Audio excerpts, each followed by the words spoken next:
پھر رومن نے رگڑا. دوسری مرتبہ اپنا انہوں نے ہیکل سلیمانی بنایا تھا، وہ سن 70 میں گرا دیا، آج تک گرا پڑا ہے. تو یہ کیا ہوتا ہے کہ جس قوم کو اللہ اپنی کتاب اور شریعت دے دے وہ قوم اس زمین پر اللہ کی نمائندہ بن جاتی ہے. They have to represent Allah by their actions and deeds. اگر کوئی قوم ایسی وہ اپنے عمل کے ذریعے سے مس ریپرزینٹ کرے اللہ کو تو وہ کافروں سے بدتر ہے اللہ کی نگاہ میں. پھر ان پر اللہ کا عذاب بہت شدید آتا ہے. وہی عذاب یہود پر آیا تھا، وہی عذاب ہم پر ہے. ضربت علیہم الذلۃ والمسکنہ. آج ذلت اور مسکنت ہم پر تھوپ دی گئی، ہمت ہے ہی نہیں. بہت بڑا، بلکہ سب سے بڑا ہوتا تھا کبھی، لیکن اب بھی بہت بڑا ملک ہے پاکستان، اور پورے عالم اسلام میں واحد ملک ہے جس کے پاس ایٹمک ہتھیار بھی ہے، اور ایک فون پر پتاشے کی طرح بیٹھ گئے. اب تو ساری خبریں آ رہی ہیں. کولن پاول نے تفصیل سے بیان کر دیا، پیپرز ریلیز ہو گئے کہ ہم اس رات بیٹھے ہوئے تھے وائٹ ہاؤس میں، تو ہم ایک لسٹ تیار کر کے بیٹھے تھے کہ اگر مشرف یہ مانگے گا تو دے دیں گے، پھر یہ مانگے گا تو یہ دے دیں گے، یہ مانگے گا تو یہ دے دیں گے، یہ مانگے گا تو یہ دے دیں گے. اور اس کے بعد ہم ہنسے، انہوں نے کوئی بات کی ہی نہیں، بلا دام بلا قیمت، غلام بے دام. تو یہ حال ہے سب سے بڑی مسلمان قوت کا. تعداد میں تو ٹھیک ہے انڈونیشیا زیادہ ہے، لیکن یہ کہ یہ مسلم ہارٹ لینڈ کے ساتھ منسلک ہونے کی وجہ سے پاکستان کا جیو پولیٹیکل بہت بڑی اہمیت ہے اسلامی ملک کی حیثیت. اس کا حال یہ ہے، اور کسی کی کیا بات کریں گے. ابھی ذرا سا کوئی معاملہ ہو جائے گا تو یہ لبنان کا تو معاملہ جو ہے تہس نہس ہو ہی رہا، شام کا بھی ہوگا. یہ گریٹر اسرائیل کے اندر یہ ملک تو آنے ہیں، عراق ان کے پاس آ چکا ہے، اس کے بعد یہ دونوں بھی آنی ہیں. ایران ان کے گریٹر اسرائیل نقشے میں نہیں ہے، لیکن ایران سے انہیں خوف ہے. پاکستان بھی نہیں ہے، لیکن پاکستان سے انہیں خوف ہے کہ ایٹمک پاور ہے. تو بہرحال صورتحال یہ ہے کہ مسلمانوں کا اس وقت اللہ کے عذاب میں گرفتار ہیں، اور وہ اللہ کے مجرم ہیں. یہ جو کونڈولیزا رائس نے کہا ہے کہ ہم ایک نیا مشرق وسطی تشکیل دیں گے، اس سے آپ کیا مراد لیتے ہیں؟ اس کا کیا مراد ہے نئے مشرق وسطی؟ اس کے اندر میں سمجھتا ہوں لازمی بات ہے گریٹر اسرائیل بھی. گریٹر اسرائیل ہی مشرق وسطی بنے گا نا، کیونکہ ان کا نقشہ جو ہے اس میں لبنان، شام اور کچھ جنوبی ترکی کا حصہ بھی ہے، پھر عراق ہے پورا. پہلے فرات تک کہتے تھے، اب اس کے بعد شیرون نے کہا تھا نہیں ہم ٹائگرس تک لیں گے، دجلہ تک، تاکہ پورا جو وہ دوآبا ہے زرخیز وہ سارا ہمارے ہاتھ میں آ جائے. پھر اس کے بعد یہ کہ سعودی عرب کا شمالی حصہ انکلوڈنگ مدینہ یہ ان کے نقشے میں شامل ہے. سرائے سینا ہے پورا، جارڈن ہے پورا، اور اس کے بعد یہ کہ مصر کا جو زرخیز ترین علاقہ ہے جو جوشن کہلاتا ہے، جس میں کہ نائل ڈیلٹا ہے، تو وہ بھی اس میں شامل ہے. ڈاکٹر صاحب ابھی آپ اپنے حالات زندگی بتا رہے تھے، اس میں آپ نے اپنے ذریعہ معاش کا کوئی ذکر نہیں کیا. کیا ذریعہ معاش رہا آپ کا؟ کیونکہ آپ پہلے جمعیت میں تھے، پھر فوری طور پر آپ جماعت میں آ گئے، اور اس کے بعد آپ نے تنظیم اسلامی بنائی، اور اس سارے دین کی جو باغ دور آپ کرتے رہے، اس میں آپ کوئی ذریعہ روزگار آپ کا تھا، یا کہیں سے آپ کو اس معاملے میں سپورٹ کیا جاتا تھا؟ کیا معاملہ تھا؟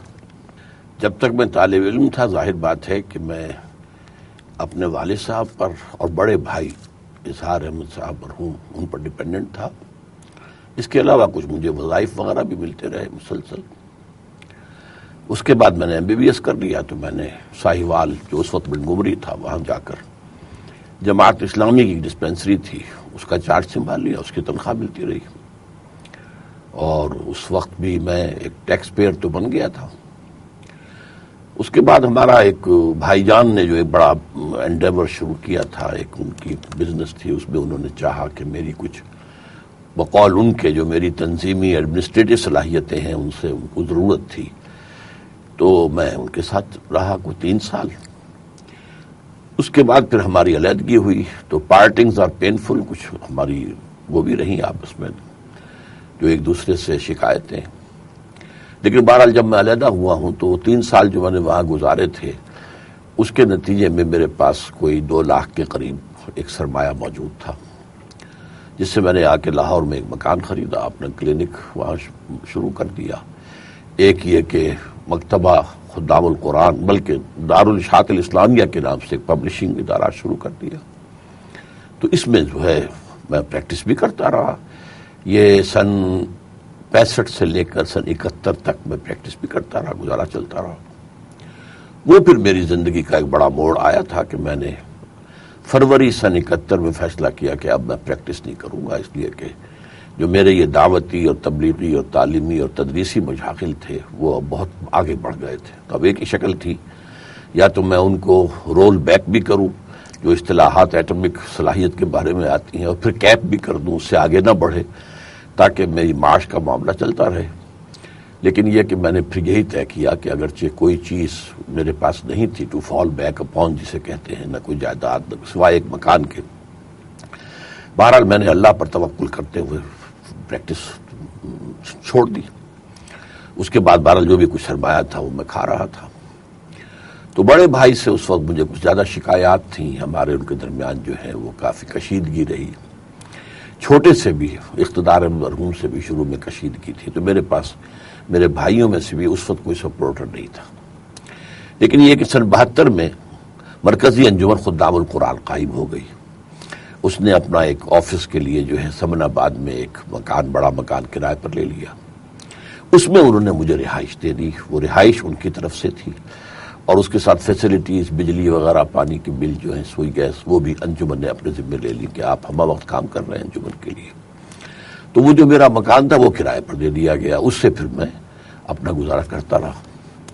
پھر کچھ عرصے کے بعد چھوٹے بھائی نے, عزیزم اقتدار احمد مرحوم نے کہا کہ میں آپ کے ساتھ تعاون کرنا چاہتا ہوں.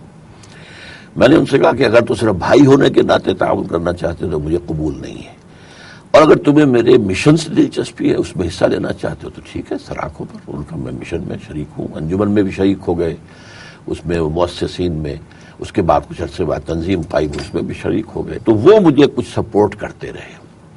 انہوں نے اپنی ایک فیکٹری تھی ملتان میں, اس میں میرے بھی حصہ ڈال دیا.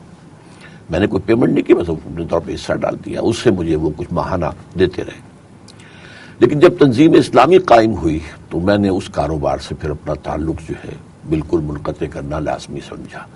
اس لیے ظاہر بات ہے کنسٹرکشن بزنس میں یا کسی بھی بزنس میں اکاؤنٹس وغیرہ کے معاملات جو ہیں وہ صحیح نہیں ہوتے, اور ٹیکس وغیرہ کے معاملات میں کوئی نہ کوئی جو ہے کمی بیشی ہوتی ہے. تو میں نے کہا کہ اب تنظیم کے امیر کی حیثیت سے یا داعی کی حیثیت سے میرا کسی ایسے کاروبار سے تعلق درست نہیں ہے. تو پھر میں نے جو انجمن کا مرکز بن گیا یہ قرآن اکیڈمی, تو میں یہاں منتقل ہو گیا, اور یہاں پر بھی مجھے وہ سہولتیں حاصل رہیں, مکان, کرایہ, جو بجلی, پانی, گیس کے بل, ٹیلی فون, یہ ساری سہولتیں حاصل تھیں. باقی یہ کہ دال روٹی کا بندوبست اللہ کرتا رہا. پھر میں نے, لیکن انجمن یا تنظیم آپ کو کوئی پے کرتی رہی؟ انجمن سے کوئی ایک پیسہ میں نے نہیں لیا کیش میں, لیکن یہ جو سپورٹ تھی کہ میں ان کی پریمیسز میں رہتا تھا اور ان کی جو سہولیات ہیں وہ مجھے اویلیبل تھیں, تو یہ تو انجمن کا ہے. اور میرا جو بھی کیسٹ تھے, ویڈیوز تھے, میری کتابیں تھیں, وہ سب انجمن کی ملکیت تھی. اس میں سے کوئی ایک پیسے کی رائلٹی کبھی آج تک میں نے نہیں لی. تنظیم سے میں نے کبھی ایک پیسہ بھی نہیں لیا آج تک. بہرحال اس کے بعد پھر میں نے یہ کیا کہ وہ مکان جو ہے اپنا جو کرشن نگر میں تھا, جو میں نے خریدا تھا, وہ بیچ دیا. وہ میں نے لیا تھا 55,000 کا, مجھے مل گیا اس کے 6 لاکھ. تو اس سے پھر میں نے یہاں ایک پلاٹ بھی جو برادر اقتدار احمد صاحب نے, جب پھر میں نے ان کی کمپنی چھوڑی تو جو میرے شیئرز تھے اس کے پیسے مجھے دے دیے. تو اس سے ایک پلاٹ خریدا میں نے یہاں, اور پلاٹ خرید کے اس کے چھوٹے سے 4 یہ کوارٹر بنا دیے ہیں اپنے 4 بیٹوں کے لیے. اور پھر یہ کہ اس کے بعد دال روٹی جو ہے وہ بیٹوں کے حوالے سے چلتی رہی. ڈاکٹر صاحب, آپ کی بہت سی گفتگو سے, خاص طور خواتین کے حوالے سے, پردے کے معاملے میں بہت شدت پائی جاتی ہے. اس کی 2 وجوہات ہو سکتی ہیں. ایک تو ہے یہ ہے کیونکہ دین کا حکم ہے, اور ایک یہ ہے کہ ہماری بعض علاقائی روایات ہیں, مثلا پٹھانوں کے ہاں جو بہت مذہبی نہیں بھی ہوتے, ان کے ہاں بھی ہے کہ وہ پردہ کی جو عورتوں کے لیے پردہ کو بہت لازمی سمجھتے ہیں. اسی طرح ہمارے ہاں جو ہندوستان کے بعض علاقے ہیں, اور آپ بھی کیونکہ ہندوستان سے جیسا کہ